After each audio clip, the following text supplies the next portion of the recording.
여러분들은 어떻게 금년에 휴가들은 다녀오셨습니까? 금년이 제일 더웠다고 하지요. 1994년 이래 최고였다고 합니다. 서울의 최고 기온이 몇 도까지 올라갔었습니까? 36.6도까지 올라갔습니다. 그래서 금년에는 이 더위에 대한 수식어들이 얼마나 많이 쏟아져 나왔는지 몰라요. 뭐 불볕 더위라든지 찜통 더위라든지 가마솥 더위라든지 아니면 폭염이 기승을 부렸던 그런 한 해였습니다. 열대야 얼마나 길었어요. 정말 잠 못 이루는 그런 밤이 예년과 비교해 봤을 때 얼마나 지루하리만큼 길었는지 몰라요. 기상청조차도 속수무책이었다니까요. 기상청의 예보가 자꾸 빗나가니까 사람들이 더 이상 기상청을 기상청이라고 부르지 않고 오보청, 구라청이라고 또 구라 좀 그만 치라고 구라청이라고 부를 정도로 금년의 무더위는 굉장했습니다. 자, 이 폭염과 함께 금년의 최고 인기 검색어가 뭐였는 줄 아십니까? 누진제 내지는 누진세였습니다. 그러니까 밤낮 더우니까 밤낮 에어컨을 틀어대다 보니까 이거 도대체 세금 폭탄, 이거 도대체 얼마 나올 거냐. 그래서 이 누진세로 인한 이 전기 공포가 온 국민들의 관심사였지 않습니까? 좌우지간 굉장했습니다. 금년 한 해 동안 근데 하루 사이에 그렇게 기온이 달라지는 거 보면서 저는 아주 신기함을 느꼈어요. 지난 8월 20일자 일간지 기사 타이틀이 뭐였는 줄 아십니까? 고단한 국민들 술, 담배만 늘었다. 우리 사회가 지금 술이라든지 담배가 계속 해마다 지금 감소 추세로 이렇게 내려가고 있는 상황인데 금년에는 고단한 국민들 술, 담배만 늘었다. 통계청에 의하면 예년과 이렇게 비교를 해보면 7.1%가 증가했다는 거예요. 폭염뿐만이 아니고 우리 국민들이 지금 얼마만큼 지금 스트레스를 받고 있느냐라고 하는 것에 대한 또 하나의 반증이라고 할 수가 있겠습니다. 글쎄 보시다. 피곤한 국민들, 피곤한 사람들, 과연 술, 담배가 도움이 될까요? 여러분들은 스트레스를 어떻게 관리하십니까? 제가 질문 하나 드리겠습니다. 자, 여러분들에게 있어서 쉼과 안식은 어떤 의미입니까? 질문을 제가 다시 한번 돌려볼까요? 여러분들은 일하기 위해서 쉬십니까? 쉬기 위해서 일을 하십니까? 어느 쪽이에요? 대부분 보게 되면 전자인 경우가 많습니다. 일하기 위해서 쉰다라고 하는 생각을 가지고 있는 분들이 상당히 많이 있어요. 쉼이 목적이 아니고 그에게 있어서는 쉼이 수단이요 방법이 되고 있는 분들이 상당히 많이 있습니다. 그러다 보니까 쉼 자체를 엔조이하지를 못하는 거예요. 또다시 사람이 일벌레가 되고 일의 노예가 되어서 살아가고 있는 그런 모습을 많이 보게 됩니다. 원래 여러분 이 쉼이라고 하는 거 하나님이 안식을 창조하실 때에 여러분 그 한번 시작을 한번 주목해 보실래요? 자, 창세기는 시작의 책인데 안식의 시작이 창세기에 나와요. 창세기 2장 1절 한번 이하를 한번 보십시다. 시작. 천지와 만물이 다 이루어지니라 하나님이 그가 하시던 일을 일곱째 날에 마치시니 그가 하시던 모든 일을 그치고 일곱째 날에 안식하시니라. 하나님이 그 일곱째 날을 복되게 하사 거룩하게 하셨으니 이는 하나님이 그 창조하시며 만드시던 모든 일을 마치시고 그날에 안식하셨음이니라. 그러니까 저기서 강조되는 단어들이 뭔가 하면 마치고 안식하셨다, 그치고 안식하셨다. 계속 1절, 2절, 3절을 통해서 3번씩이나 강조되는 내용이 모든 일을 하시던 모든 일을 마친 다음 그 다음에 안식하셨다라고 하는 얘기예요. 일하기 위해서 쉬셨다라고 하는 그런 얘기가 아닙니다. 모든 일을 다 완성하고 마치고 그 다음에 안식에 들어가셨다라고 하니 안식이 수단이 되어서는 안 되고 목적이라고 하는 얘기의 목적. 예수님이 이 세상에 오신 목적이 뭡니까? 아니, 오늘도 예수님은 저와 여러분을 쉼 가운데로 초청하십니다. 수고하고 무거운 짐진 자들아 다 내게로 오라. 내가 너희를 쉬게 하리라. 그러니까 예수님이 이 세상에 오신 목적은 우리에게 진정한 쉼, 진정한 안식을 주시기 위해서 세상에 오셨다는 거예요. 그래서 요한복음 7장 말씀을 보게 되면 누구든지 목마르거든 내게로 와서 마셔라. 나를 믿는 자는 그 속에서 생수의 강이 흘러나리라. 아니, 우리 주님께서 너무나 분명하게 말씀하고 있어요. 오늘 여러분 본문 말씀도 보시기 바랍니다. 저 안식에 들어가기를 힘쓰라. 안식이 수단이 아니고 목적이 되고 있습니다. 노골적으로 말씀을 드리면 우리는 일하기 위해서 쉬는 게 아니고요, 쉬기 위해서 일하는 것입니다. 그래서 여러분, 요즘은 사람들의 의식도 많이 달라지게 되었는데 어떻게 달라지게 되었는 줄 아십니까? 요즘에는 일하는 목적이 쉬기 위함이라고 하는 이 철학을 가지고 있는 분들이 점점 해마다 늘어나요. 돈을 버는 목적이 쉬기 위함이라는 거야. 여행하기 위함이라는 거야. 그래서 1년 동안 돈을 벌어가지고 여행 가고 1년 동안 돈을 벌어가지고 또 여행을 가고, 이런 분들이 얼마나 많이 늘어나는지 몰라요. 여행을 하면서 인생을 엔조이할 뿐만 아니라 여행을 통해서 인생을 공부하겠다라고 하는 분들이 얼마나 많은지 몰라요. 제가 여러분들에게 또 한 가지 질문을 한번 드릴까요? 여러분들은 돈을 벌기 위해서 사십니까? 아니면 돈을 쓰기 위해서 사십니까? 어느 쪽이에요? 어느 쪽에다 무게를 두냐에 따라서 쉼의 의미가 달라질 수가 있고 인생의 의미가 180도 달라질 수가 있습니다. 돈을 벌기 위해서 인생을 사느냐, 아니면 돈을 쓰기 위해서 인생을 사느냐, 굉장히 중요한 도전이 아닐 수가 없어요. 조수미 씨를 아세요? 조수미 씨? 이 조수미 씨가 어떤 분인가 하면은 거장 지휘자 헤르베르트 폰 카라얀이라고 하는 사람이 우리나라의 조수미 씨에 대해서 어떤 극찬을 했는 줄 아십니까? 100년에 한 번 나올까 말까 한 소프라노. 이거 세계적인 거장 폰 카라얀이라고 하는 사람이 조수미에 대한 평가라고요. 이 조수미 씨가 어떤 양반인가 하면 국내에서는 제일 처음으로 1회 연주료로 1억 원을 받았어요. 한 번 출연해가지고 출연료가 1억 원이야. 우리나라 연주자로서는 최초예요, 최초. 더군다나 Only You라고 하는 이 앨범 같은 경우에는 발매 부수가 100만 부를 넘었다는 거야. 그러니까 여러분, 음반을 내가지고 100만 부 이상을 이건 팔렸다 하면 이건 대박 정도가 아니라니까요, 지금. 아니, 국내 무대는 물론이고 그 콧대 높은 이탈리아 무대를 누빌 수 있었던 결정적인 이유가 뭔 줄 아세요? 조수미 씨의 특유한 지론 때문입니다. 누구도 연습과 훈련을 대신할 수는 없다. 누구도 연습을 대신할 자 아무도 없다. 그러니까 피눈물 나는 연습의 결과였다라고.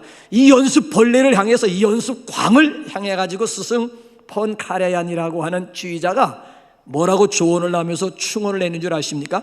바이올린 줄도 계속 팽팽하면 결국에 가서는 끊어지고 만다. 이 연습 벌레를 향해서 거장이 한마디 조언을 한 겁니다. 음악이라고 하는 줄, 팽팽한 줄도 때로는 느슨하게 쉴 줄 알아야 된다라고 하는 이야기를 해요. 그러니까 연주자가 연주의 풍성함을 더하기 위해서는 고음을 계속해서 노력하게 되면 이거 망가진다라고 하는, 더 이상 노래를 할 수가 없다라고 하는, 그러니까 이 휴식과 일의 이 조화를 이루어야 된다라고 하는 멋진 그런 조언이었다.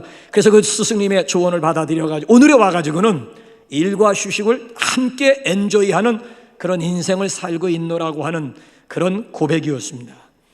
여러분, 그렇습니다. 고무줄도요, 계속 잡아당기면은 결국 끊어져요.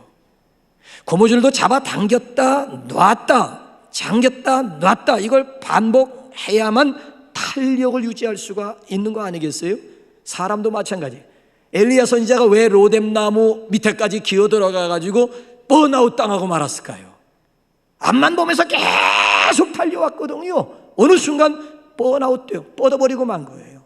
그럴 때 하나님께서 그를 회복하시는 방법이 뭐였습니까? 그냥 로뎀나무 아래서 그냥 자게만 쉬게 만드는 거야. 자고 일어나면 까마귀를 통해 가지고 물과 양식을 공급하고 잔뜩 먹여놓고 또 푹 쉬게 하고, 여기서 재충전을 얻은 엘리야 선지자가 빗속을 달려가는 사나이가 되었다라고 하는 것 아니겠습니까? 여러분 오해하지 마세요. 그리스도인이라고 해서 밤낮 성경만 봐야 되고 기도만 해야 되느냐? 아니에요. 그리스도인들도 쉴 때는 쉴 줄 알고 일할 때에는 일할 줄 아는 쉼과 일이 조화를 이루어야만 건강한 신앙, 조화로운 믿음 생활을 할 줄로 믿습니다. 오늘 여기 본문 말씀을 여러분 한번 보세요. 본문 말씀도 보게 되면 우리를 쉼과 안식으로 지금 초대하고 있지 않습니까? 그런즉, 그러므로. 9절에서는 그런즉 이것도 결론 접속사고, 11절에 나와 있는 그러므로 이것도 결론 접속사예요. 여러분, 짤막한 문장 가운데 결론 접속사를 2번 사용한다라고 하는 것은 이건 보기 드문 이해가 되겠습니다. 무엇에 대한 결론이에요? 3장 4장에 대한 결론으로 그런즉 그러므로가 되는 것입니다. 히브리서 기자는 3장과 4장을 통해서 하나님의 안식에 대해서 역사적인 사건을 신뢰로 들어가면서 길게 설명하면서 내린 결론이 뭡니까?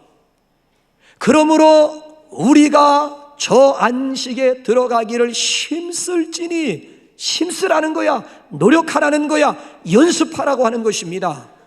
그러니까 이 쉼이라고 하는 거, 안식이라고 하는 것은 절대 수단이 아니고 이게 목적이라고 하는 얘기의 목적. 그래서 저는 여러분들에게 2번째 질문을 던집니다.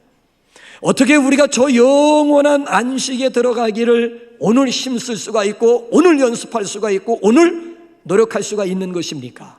여기다가 초점을 맞추게 되면 3장 4장을 통해서 우리에게 3가지를 소개해 주고 있어요. 자, 그 첫 번째는 뭔가 하면 매일같이 피차 권면하라고 하는 거예요. 어떻게 저 영원한 안식에 들어가기를 오늘 힘쓸 수가 있느냐? 그건 오늘 매일같이 피차 권면하는 것이라는 거예요. 자, 우리 한번 무슨 얘기인지 한번 3장 11절부터 13절까지 한번 쫙 한번 속도 내서 읽어보겠습니다. 시작. 내가 노하여 맹세한 바와 같이 그들은 내 안식에 들어오지 못하리라 하였느니라. 형제들아, 너희는 삼가 혹 너희 중에 누가 믿지 아니하는 악한 마음을 품고 살아계신 하나님에게서 떨어질까 조심할 것이요, 오직 오늘이라 일컫는 동안에 매일 피차 권면하여 너희 중에 누구든지 죄의 유혹으로 완고하게 되지 않도록 하라. 오직 온리를 강조하는 것이 뭡니까? 매일 피차 권면하라고 하는 거예요. 무엇을 권면하라고 하는 얘기입니까? 마음이 완고해지지 않도록 매일같이 피차 권면하는 일을 하라고 하는 얘기. 그러면서 역사적인 사건을 예로 들었어요. 자, 우리 다시 한번 8절부터 11절까지 자, 한번 역사적인 사건이 뭔지 한번 볼까요? 시작. 광야에서 시험하던 날에 거역하던 것 같이 너희 마음을 완고하게 하지 말라. 거기서 너희 열조가 나를 시험하여 증험하고 40년 동안 나의 행사를 보았느니라. 그러므로 내가 이 세대에게 노하여 이르기를 항상 마음이 미혹되어 내 길을 알지 못하는도다 하였고, 내가 노하여 맹세한 바와 같이 그들은 내 안식에 들어오지 못하리라 하였느니라. 과거 이스라엘 백성들이 왜 가나안에 들어가서 기업을 누리지 못했습니까? 왜 가나안이라고 하는 안식의 세계에 이스라엘 백성들이 들어가지 못했습니까? 한마디로 말씀드리면 마음이 완고해졌기 때문이라는 거예요. 이 완고라고 하는 단어를 옛날 개역 성경을 보시면 마음이 강팍했기 때문이라고 하는 거야. 그 강팍이라고 하는 단어를 우리 개정판 성경에서는 완고로 번역을 했어요.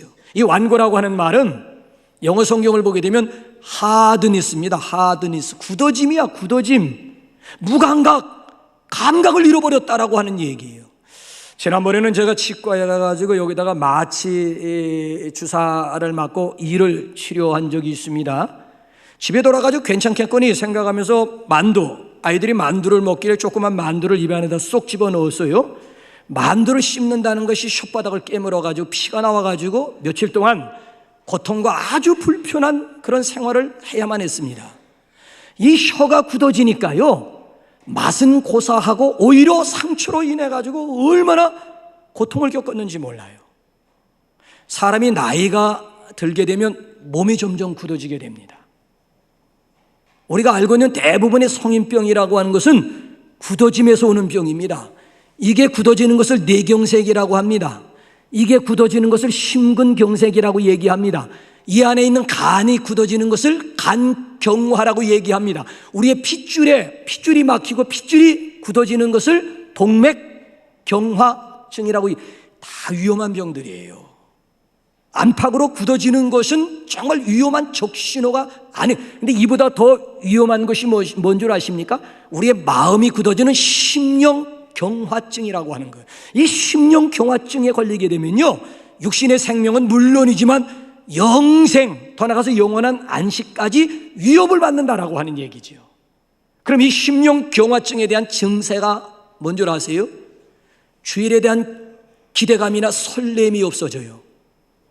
우리 안에 있는 열정이 어느 순간 사라지게 됩니다. 이 자리에 와서 하나님의 말씀을 듣는다고 하지만 나에게 주시는 레마의 음성으로 더 이상 들려지질 않고 나와는 전혀 상관이 없는 말씀으로 어느 순간부터 들려지게 되는, 한 시간 와서 잠자다 가는 거예요. 왜? 나와는 상관이 없는 말씀처럼 느껴지게 되는 거예요. 이게 바로 마음이 굳어졌다라고 하는 증거고요, 심령경화증에 내가 지금 저촉되었다라고 하는 분명한 증거예요. 그래서 성경을 보게 되면 여기 지금 히브리서 3장 4장 말씀을 보게 되면 4번씩이나 너희 마음을 완고하게 하지 말라. 그럼 우리 마음이 굳어지고 마음이 강팍해지는 것을 예방하는 길이 뭐예요? 그게 바로 매일같이 피차 권면하라고 하는 거예요. 내가 저를 권면하고 저가 나를 권면하고 권면하기도 하고 권면받기도 하고, 그러면서 우리 마음이 굳어짐을 예방하라고. 이거 그대로 내버려 어느 순간 나도 모르게 마음이 굳어지게 된다라고 하는 얘기예요. 여기서 셀 모임의 중요성을 우리가 발견하게 되는 것입니다. 주일 하나님의 말씀을 들었으면은 일주일 동안 우리가 삶 가운데 어떻게 구체적으로 적용했느냐, 셀 모임을 통해서 서로 확인하며 서로를 나누며 서로를 어떻게 체크해 주는 거예요. 하나님의 말씀에 대해서 서로 체크해 주는 것이 반드시 필요하다라고 하는, 이거 체크해 주지 않으면 그냥 한 귀로 듣고 그냥 한 귀로 여기서 듣고 성전 나가면서 다 잊어버리고 마는 거예요. 근데 한 주간 동안 우리가 하나님의 들은 말씀 한 가지라도 구체적인 생활 가운데 실천하고 적용한 것을 모여가지고 함께 나누면서 서로가 서로를 체크해 주는 일, 그러면서 우리가 마음의 굳어짐을 예방할 수가 있고 저 안식에 들어가기를 힘쓸 수가 있고, 체크가 중요하다는 거예요. 제가 3년 전에 몸무게가 78kg에서 65kg로 감량했다라고 하는 거 여러분들에게 말씀을 드렸잖아요. 13kg를 감량했다고. 그게 한 3년 가까이 잘 유지가 되다가 어느 한순간 73kg로 올라가서 저도 충격이었어요. 그래서 왜 이게 73kg까지 다시 올라갔을까 생각을 해봤더니만 두 가지 요인. 하나는 뭔가 하면 지난해 지방회장을 하면서 운동이 불규칙한 거예요. 월요일 날이면 어떤 일이 있어도 집사람하고 등산을 가가지고 한 6시간 정도, 7시간, 많게는 막 8시간까지도 등산 막 산을 헤매면서 등산을 했는데, 지방회장 하다 보니까 아침 새벽 예배 끝나기가 무섭게 조찬 모임들, 회의가 있고 뭐 무슨 모임이, 그러다 보니까 이 운동이 불규칙적으로 이루어지게 되고요. 또 더군다나 나가서 밥 먹는 일이 너무 많은 거예요. 지방회장이니까 어떤 때 조찬 때 가서 먹잖아요. 점심 때 모임 가서 또 저녁에 하루에 3번씩 막 외식을 하는 게, 밖에 나가서 음식 먹는 횟수가 점점 늘어지다 보니까 이것도 원인이 되고요. 더 결정적인 원인은 뭔가 하면 제가 2년 동안은 매일같이 체중계에 올라갔다고. 근데 어느 한순간부터 귀찮아지기 시작하고 그다음부터는 이 몸무게 이제 계속 가겠지 뭐. 그 안일하게 생각한 거예요. 체중계에 올라가서 체크를 하지 않은 거예요. 어느 순간 딱 올려서 보고 73kg 올라가는 거 보고 제 자신이 깜짝 놀랬다니까요.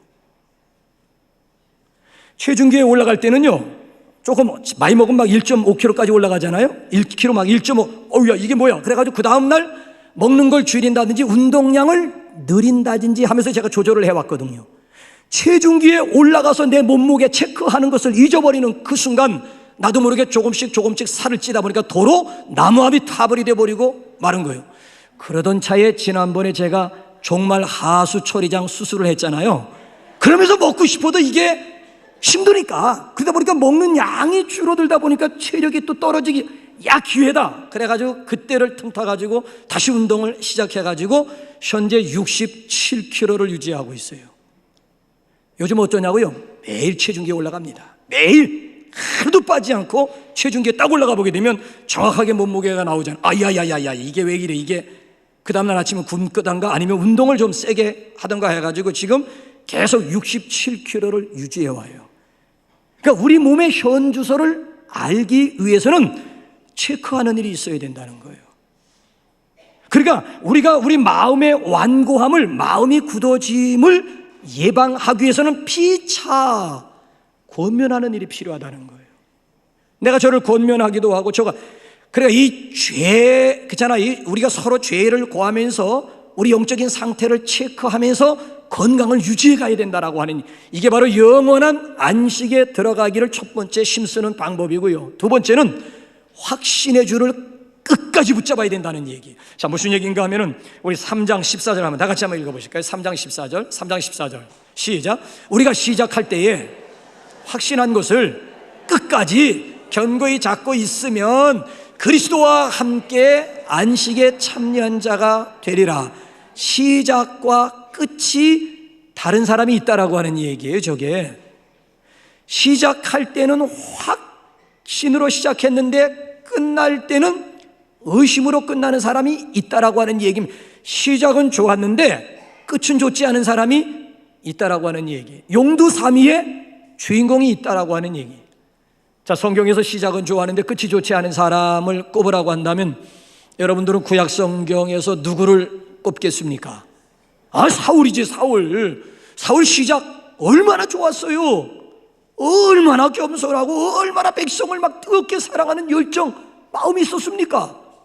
그런데 하나님이 이 점을 보시고 귀하게 여겨가지고 이스라엘의 초대 왕을 세워주었더니만 아나무인격의 사람이 되기 교만하게 자기를 위해서 막 기념비, 백성을 위하던 마음이 자기 자신을 위하는 마음으로 바뀌게 되고, 행구 사이에 들어가 막 숨으면서 나 같은 것이 어떻게 이스라엘의 머리가 되고 지도자가 되느냐, 그렇게 겸손하던 사람이 얼마나 막 교만한 사람, 결국 하나님으로부터 버림받고요, 마지막에는 자살로 인생을 마치게 되는 유감스러운 대표적인 인물이 되었습니다. 시작은 좋았는데 끝이 좋지 않은 거야.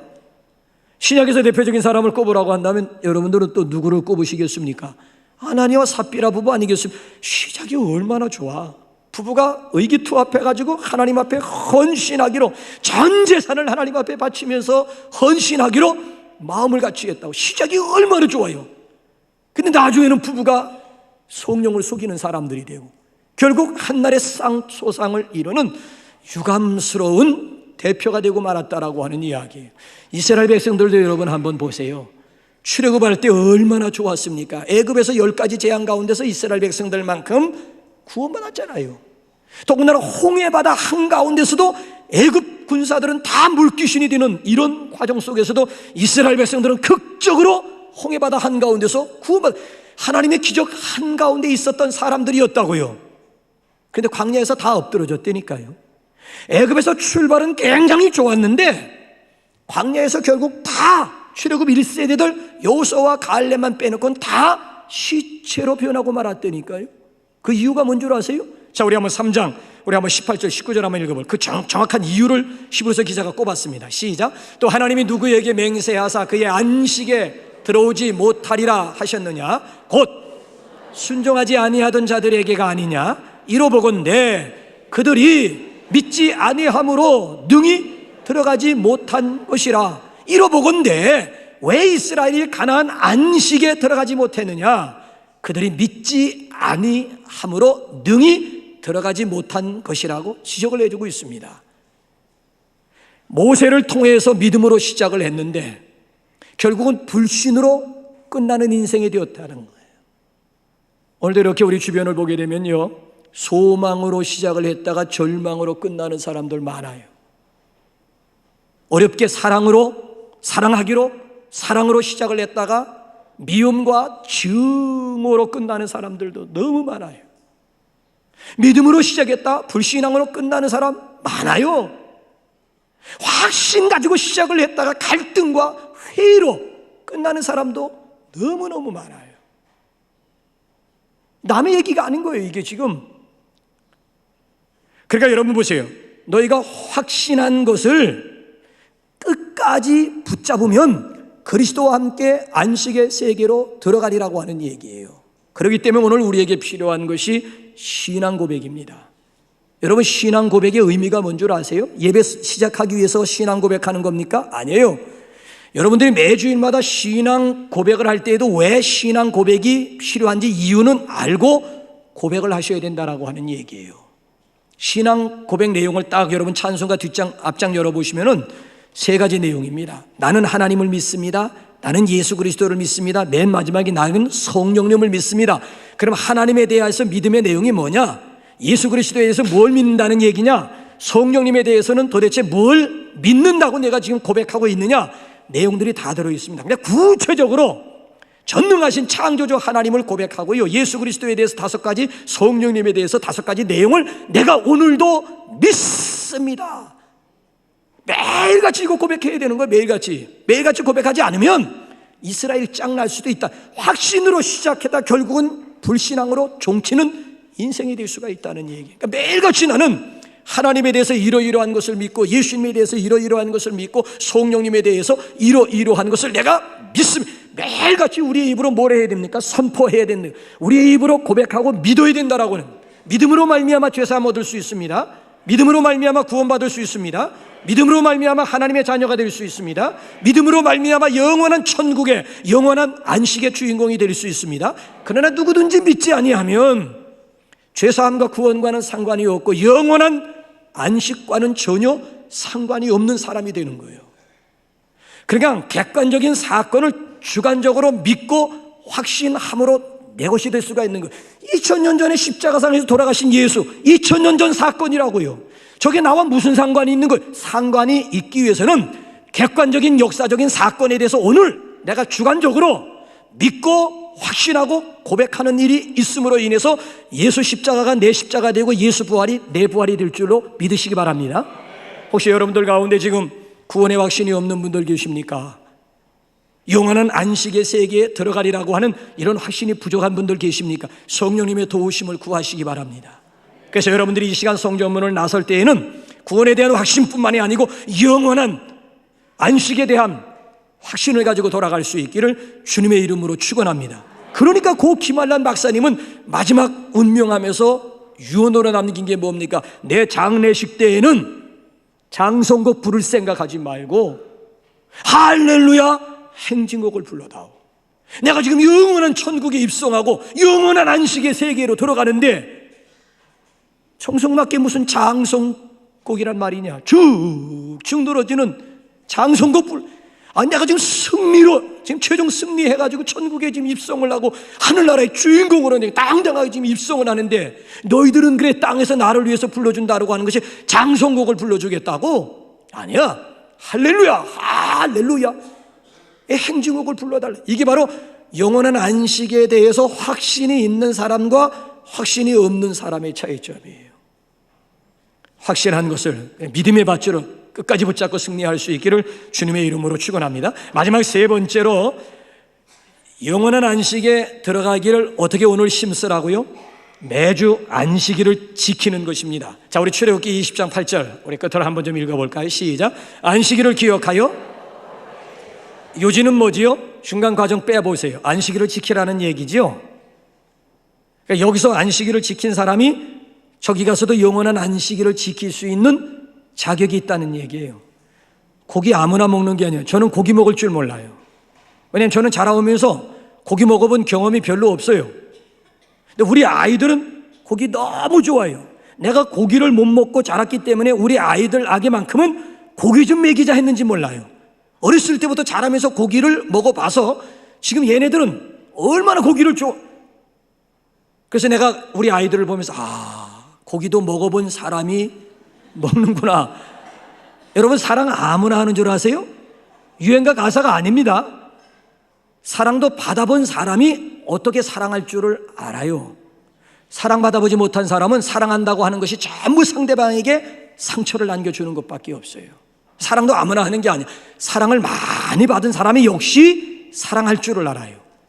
여기서 안식일을 지킨 사람이 저기 가서도 영원한 안식을 엔조이할 수가 있다는 거예요. 그러니까 여러분들이 주일마다 이 자리에 나올 때는 무슨 생각을 가지고 나오는가 하면 저 영원한 안식에 들어가기 위해서 오늘도 내가 힘쓴다, 연습한다, 지금 노력하고 그런 마음, 그런 자세 가지고 나와야 되는 거예요. 그래서 여러분 본문 말씀을 한번 보실래요? 히브리서 4장 넘어와서 8절 9절 한번 읽어볼까요? 히브리서 한번 보세요. 시작.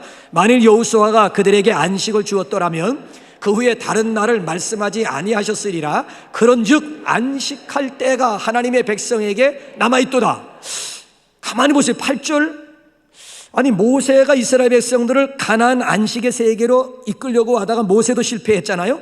그 바톤을 여호수아가 받아가지고 분명히 가나안 안식의 세계로 꼬린했는데 저기 말씀 보게 되면 여호수아가 이스라엘 백성들에게 안식을 준 것이 아니다라고 하는 얘기예요. 진짜 안식은 남아있다라고 하는 얘기. 이 얘기가 무슨 얘기인가 하면 구약의 안식은 신약의 안식의 완성에 대한 시작이요 그림자에 불과. 구약에서 지키는 안식일이라고 하는 것은 신약 영원한 안식에 대한 시작이자 그림자에 불과하다라고 하는 얘기예요. 그래요 여러분, 우리는 지금 안식의 완성을 지금 눈앞에 두고 있는 그림자가 아니에요. 실체를 지금 눈앞에 두면서 오늘 구체적으로 우리가 그 안식에 들어가기를 힘쓰고 연습하고 노력하는 거예요. 그러니까 주일을 우리가 지켜야 되는 이유가 바로 여기에 있다라고 하는 얘기예요. 이거 굉장히 여러분 중요합니다. 어떻게 하는 것이 안식일을 거룩하게 지키는 것일까요? 우리 결론 내봅시다. 출애굽기 20장 계속해서 9절 10절 한번 읽어보세요. 어떻게 안식일을 기억하여 거룩히 지켜라. 어떻게 거룩히 지키냐? 단순합니다. 시작. 엿새 동안은 힘써 내 모든 일을 행할 것이나 일곱째 날은 내 하나님 여호와의 안식일인즉 너나 내 아들이나 내 딸이나 내 남종이나 내 여종이나 내 가축이나 내 문 안에 머무는 객이라도 아무 일도 하지 말라. 안식일을 기억하여 거룩히, 어떻게 거룩히 지킬 수가 있다고요? 아무 일도 하지 말고 쉬라는 거예요. 일하라라고 하는 것도 계명이고요, 일하지 말고 쉬라고 하는 것도 계명이에요. 어느 계명이 더 반가워요? 이거잖아. 이거 쉬라고 하는 계명이 더 우리에게는 굿뉴스 아니겠습니까? 그럼에도 불구하고 하나님은 분명히 쉬라고 함에도 불구하고 쉬지 못하는 사람들이 있어요. 결과적으로 일벌레가 되고 일노예로 전략하는 사람들이 얼마나 많은지 몰라요. 아니 쉰 것에 대해서는 하나님이 책임져 주시겠다는 약속이에요. 우리가 쉰 것에 대해서는 하나님이 보상하시고 너희가 6일 동안 일하고 하루 쉰 것에 대해서는 내가 반드시 보상해 주. 이 밑에 내려가 보세요. 이 밑에 주일날 문 닫은 거 보시라고. 월요일부터 토요일까지 손님들이 얼마나 문전성시를 이루고 있는 거 이 밑에 여러분 마트를 한번 가보시라고요. 그렇게 일주일 내내 지나다니다 보면 손님이 바글바글 하면 야 저거 주일까지 문 열면 얼마나 대박 터질까. 그럼에도 그 유혹을 딱 뿌리치고 이 밑에 있는 마트는 주일날 문 닫아 버리더라고요. 그러니까 사람들이 벌써 그걸 알고 월요일부터 토요일까지 몰려. 하루 쉰 것에 대해서는 내가 반드시 너희에게 보상하겠다라고 하는 근데 그 약속에 대해서 우리 사람들이 쉬를 하지 못하는 거야. 내가 일해야 되는 줄 알고 쉬지를 못해. 쉬라고 해도 쉬지를 못하는 거예요. 나는 세상에서 가장 불쌍한 사람이 누군가 하면 죽어라 하고 일만 하다 결국 죽어버리는 사람. 얼마나 불쌍해. 죽어라 하고 일만 하다 결국 죽어요. 에? 아니 우리가 일하기 위해서 세상에 태어났습니까? 말이야 바른 말이지. 하나님이 우리를 창조하신 목적이 뭡니까? 하나님이 창조하신 이 아름다운 세계를 감상하면서 창조주 하나님을 찬양하면서 경배하라고 우리 한 사람 한 사람을 하나님께서 지어주셨다고요. 더 나아가서 하나님께서 예비하신 축복을 누리면서 살아가라고 아담과 하와에게 모든 완벽한 환경과 완벽한 조건을 만든 다음 에덴 동산을 아담과 하와에게 선물로 이 안에서 누리라고 하는 것입니다. 그럼에도 불구하고 우리 인간들이 누리지를 못하는 거예요. 이것처럼 참 불쌍한 일이 세상에 어디 있습니까? 그래서 예수도요 잘 믿는 사람과 지지리도 못 믿는 사람의 차이점은 간단하더라고요. 예수 지지리도 못 믿는 사람들은 어떤 사람들인가 하면은 이 지옥과 같은 세상, 지옥처럼 살다가 죽어서 천국 가겠다는 거야. 근데 예수 잘 믿는 사람들은요, 이 지옥과 같은 세상, 예수님 때문에 천국과 같이 살다가 죽어서 더 좋은 천국에 들어가겠다. 정말 예수 잘 믿는 사람이에요. 초막이나 궁궐이나 내 주 예수 모신 것이 그 어디나 하늘나라. 조금 전에 우리가 찬송 부르지 않았습니까? 초막이나 궁궐이나 상관없어. 내 주 예수 모신 그곳이 바로 하늘나라예요. 그것이 바로 이 세상에 살면서 예수님 때문에 지옥과 같은 세상이라 할지라도 우리는 천국과 같이 살다가 죽어서 더 좋은 천국에 들어가는 것. 그러니 여러분, 우리 삶 자체가 하루하루 얼마나 이거 행복한 인생이고 얼마나 기쁜 인생입니까? 여러분 인생이 행복해요? 즐거워요? 아니면 괴롭습니까? 아니면 슬픕니까? 어디다가 포커스를 두느냐에 따라서 내 인생 의미가 달라질 수가 있다는 거예요. 이젠 제발 더 이상 손해보는 인생 살지 마시기 바랍니다. 죽어서나 영원한 안식이 아니에요. 이 세상에 살면서도 하늘나라에 대한 안식을 내가 누리면서 엔조이하면서 맛보면서 살다가 더 좋은 하나님의 부르심, 하늘나라 안식의 세계에 들어갈 수 있는 저와 여러분들이 되시기를 주님의 이름으로